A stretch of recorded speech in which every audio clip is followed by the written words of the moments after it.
नंदीग्राम लगातार सुर्खियों में। 10 मार्च को नामांकन भरने गई ममता पर कथित हमले की खबर ने राजनीतिक तापमान को और बढ़ा दिया और आज ममता को 50,000 मतों से हराने की चुनौती दे चुके हैं और उनके पुराने सहयोगी शुभेंदु अधिकारी ने भी 2 दिन बाद बीजेपी की ओर से अपना पर्चा दाखिल कर ही दिया। मगर इस सियासी संग्राम के बीच नंदीग्राम की जमीनी सच्चाई कुछ और ही है। नंदीग्राम को कुछ और ही चाहिए। जी हाँ, नंदीग्राम नाम में ग्राम लगा है, मगर नंदीग्राम कोई एक ग्राम नहीं है। जिस नंदीग्राम का नाम सुर्खियों में है वो एक विधानसभा सीट है जिसमें 138 गांव आते हैं। पश्चिम बंगाल के पूर्व मेदिनीपुर जिले के स्थित नंदीग्राम प्रदेश की राजधानी कोलकाता से 160 किलोमीटर दूर है। वहाँ नंदीग्राम नाम का एक छोटा सा टाउन या कस्बा भी है, मगर वहाँ मुश्किल से 5-6 हजार लोग रहते हैं, जबकि पूरे नंदीग्राम विधानसभा की आबादी 2021 में ही 3.25 लाख से भी ज्यादा थी। यानी नंदीग्राम गांव और किसानों का इलाका है। 13 साल पहले किसानों ने यहां से अपनी जमीन को बचाने के लिए जो प्रतिरोध किया उसे आंदोलन की शक्ल देकर ममता बनर्जी ने 2011 के चुनाव में वामपंथियों की 34 साल से जारी सत्ता का अंत कर दिया।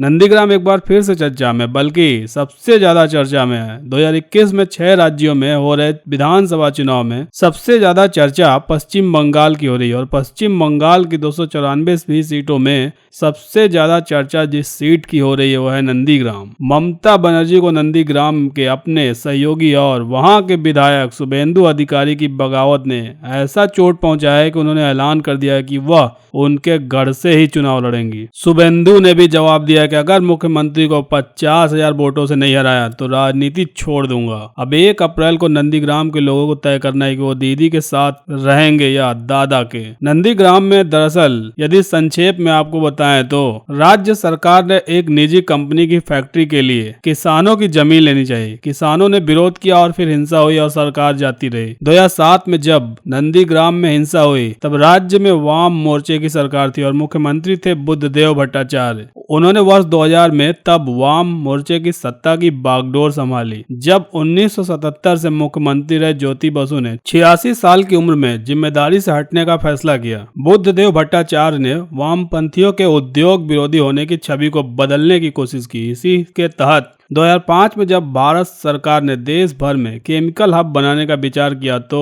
उसमें नंदीग्राम का भी नाम आया। तय हुआ कि बंदरगाह वाले औद्योगिक शहर हल्दिया के पास स्थित नंदीग्राम को एक पेट्रोकेमिकल और पेट्रोलियम केमिकल तथा एक विशेष आर्थिक क्षेत्र SEZ के रूप में विकसित किया जाएगा। 14,000 एकड़ वाले इस इलाके में विकसित होने वाले इस केमिकल हब के लिए बुद्धदेव सरकार ने इंडोनेशिया की दिग्गज औद्योगिक कंपनी सलीम ग्रुप से निवेश हासिल किया। मगर इस प्रोजेक्ट को लेकर नंदीग्राम के किसानों में संदेह पैदा हो गया कि सरकार पुलिस अपने समर्थकों के जोर पर जबरन उनकी जमीन ले लेगी। तृणमूल कांग्रेस ने किसानों के विरोध को एक आंदोलन की शक्ल दी। नंदीग्राम में पार्टी के समर्थकों और नेताओं ने विरोधी किसानों का एक संगठन खड़ा कर दिया जिसका नाम रखा गया भूमि उच्छेद प्रतिरोध समिति। विरोध और तनाव बढ़ता गया जो कई महीनों तक बरकरार रहा। गाँव वालों ने सड़कों को कई जगह पर काट दिया और उसके सामने रुकावट डाल दी जिससे पुलिस और प्रशासन के लिए वहां पहुंचना मुश्किल हो गया। मगर जनवरी 2007 से बात बढ़ने लगी और जनवरी से मार्च के बीच कई बार पुलिस और सत्ताधारी दलों के सदस्यों और ग्रामीणों के बीच संघर्ष हुआ।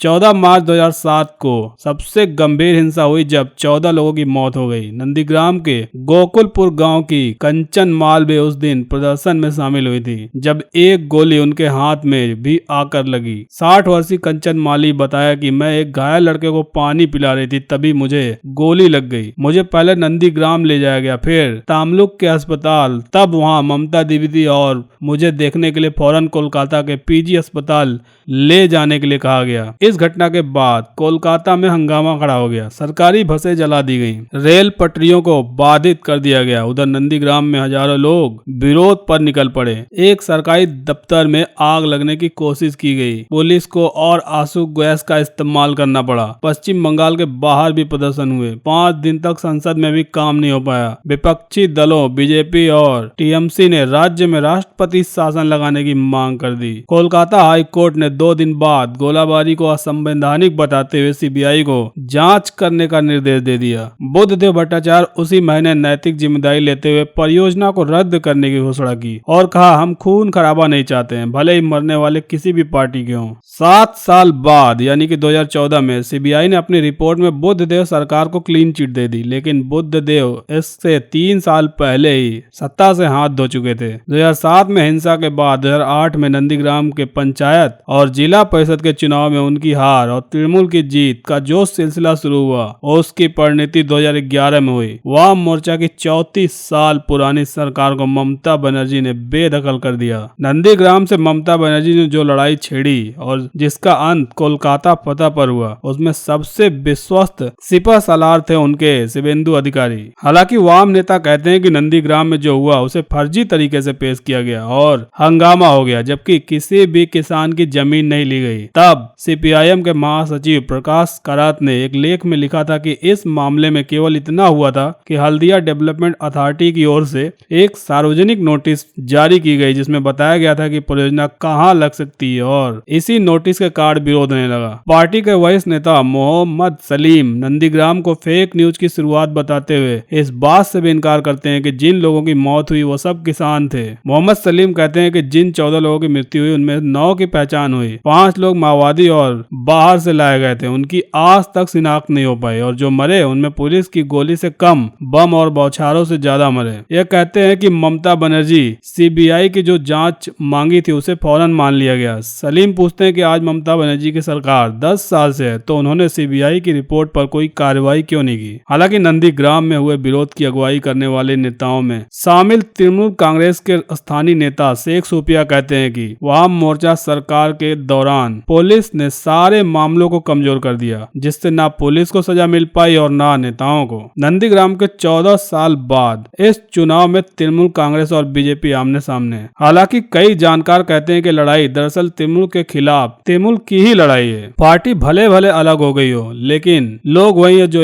पहले एक साथ थे। इलाके में बीजेपी के स्थानीय नेता अभिजीत मैत्री कहते हैं कि पहले जो आंदोलन था वो लेफ्ट फ्रंट के खिलाफ था। तब जो भूमि उच्छेद प्रतिरोध कमेटी बनी थी वो केवल तृणमूल का नहीं था, हर नंदीग्राम वासी का आंदोलन था। ममता बनर्जी भी तब एनडीए के साथ यानी भाजपा के साथ थी। नंदीग्राम में टीएमसी का स्थानीय नेताओं का कहना है कि ममता बनर्जी की जीत सुनिश्चित है। 2021 में चुनाव में ममता बनर्जी के चुनाव एजेंट शेख सूपिया कहते हैं कि देखिए, जैसे एक नेता हूँ, शुभेंदु भी एक नेता है, तो लीडर के आने या जाने से कोई फर्क नहीं पड़ता। जो आम लोग हैं उन्होंने फैसला किया है कि यहाँ टीएमसी की ही जरूरत है। वहीं सत्ता जाने के 10 साल बाद वाम मोर्चा पिछले 1-2 सालों में नंदीग्राम में फिर से पांव जमाने की कोशिश कर रही है। 2019 में 12 साल बाद सीपीएम ने नंदीग्राम में अपना दफ्तर फिर से खोला। पिछले वर्ष लॉकडाउन के दौरान और उसके बाद भी वामपंथी दल नंदीग्राम में सभाएं और जुलूस कर रहे हैं। नंदीग्राम में सीपीएम के नेता पारितोष पटनायक कहते हैं कि जिस शुभेंदु अधिकारी ने कहा था लाल झंडा पकड़ने वाला कोई आदमी नहीं मिलेगा, आज समय पर प्रयास देखिए, वो खुद अपनी पार्टी का झंडा छोड़ चुके हैं, आज भगवा झंडा पकड़ चुके हैं। यही होता है इतिहास। नंदीग्राम में राजनीतिक लड़ाई अपनी जगह, मगर ऐसे बड़े लोग आपको बड़ी संख्या में मिल जाएंगे जिन्होंने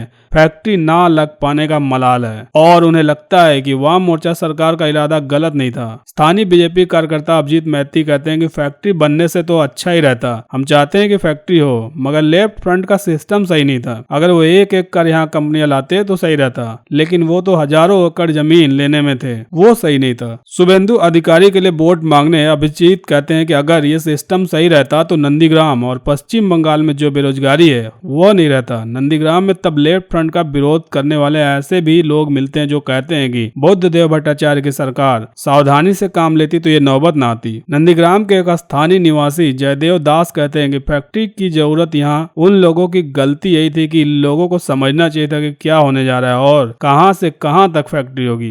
बहरहाल 2011 के चुनाव में परिवर्तन का प्रतीक बना नंदीग्राम एक बार फिर परिवर्तन का पैमाना बन चुका है। बंगाल एक बार फिर बदलेगा या नहीं, जीत ममता दीदी की होगी या शुभेंदु दादा की? इस सवाल का जवाब तो 2 मई 2021 को मिल जाएगा, मगर 14 मार्च 2007 को घायल हुई कंचन माल को पता है कि उनके सवाल का जवाब ना दीदी के पास है और ना दादा के पास। टूटे फूटे घर में जहां तहां पैबंद लगे कपड़ों में लिपटी अपनी हाल ही में विधवा हुई बहू और उनके 2 बच्चों के लिए हर रोज जिंदा रहने की लड़ाई लड़ती विधवा कंचन माल कहती हैं कि वो लोग तो मंत्री नेता हैं, मेरे कुछ कहने से कोई क्या करेगा, हम साधारण लोग हैं, एक वोट के अलावा हमारे पास क्या है। डबडबाती आंखों से कहती है कि बचाने वाला बचाएगा, मारने वाला मारेगा। हमारे लिए तो इसके साथ भी हार है और उसके साथ भी हार है। परिवर्तन का प्रतीक बना नंदीग्राम भारत की राजनीति का वो आईना है जिसे आखिरी कतार में बैठे आम लोग नजर ही नहीं आते।